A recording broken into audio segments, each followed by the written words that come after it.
अनुरोध है कि जब तो दरवाजे आज बंद আমরা हो চলে रहे हो तो গিয়েছিলাম कृपया ट्रेन में चढ़ने का प्रयास न करें, সেন্ট্রাল থেকে अन्यथा হাওড়া 250 रुपए ময়দান का जुर्माना लगेगा। মেট্রোতে, মানে যেটা সল্টলেক সেন্ট্রাল থেকে হাওড়া ময়দান পর্যন্ত যে মেট্রোটা গঙ্গার তলা দিয়ে নতুন হয়েছে।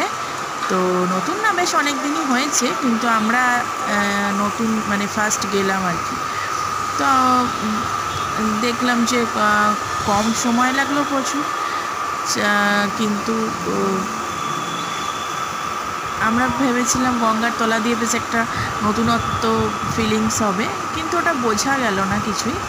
যাই হোক, কিন্তু সল্টলেক সেন্ট্রাল থেকে যে আমরা মেট্রোতে গেলাম, তো এটা বেশ নতুনত্ব, মানে মেট্রোতে ওঠার আগেই একটা আলাদাভাবে গেট করা আছে, যাতে কোনো রকমভাবে কোনো বাচ্চা হোক বা অনেক থাকে কি বয়স্করাও বা অনেক থাকে না কি মেট্রোতে, মানে ওই লাইনের আগে যে ফাঁকা জায়গাটা থাকে ওটাতে অনেক রকম বিপদের সম্ভাবনা থাকে।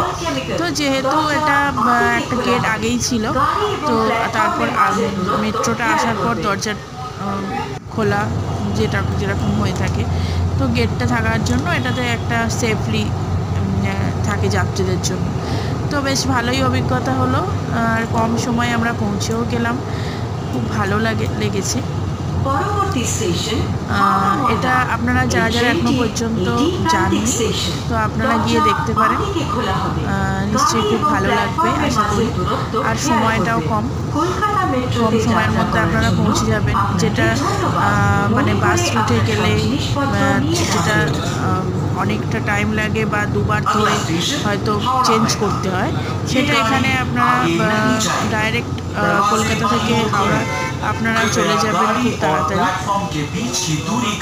তো ঠিক দেখতে পারেন আপনারা, আমরা প্রথম গেলাম তাই আপনাদের জানালাম যে কতটা আমরা ভালোভাবে এনজয় করলাম জায়গাটা। তো ওকে, যদি আপনাদের ভিডিওটা পছন্দ হয় আপনারা একটা লাইক করে দেবেন, কমেন্ট করবেন, আর সাবস্ক্রাইবার করে দেবেন অবশ্যই। আজ তাহলে আসি বন্ধুরা, আপনারা ভালো থাকবেন, সুস্থ থাকবেন, নিজেদের খেয়াল রাখবেন, টাটা। আজ আমরা চলে গিয়েছিলাম সল্টলেক সেক্টর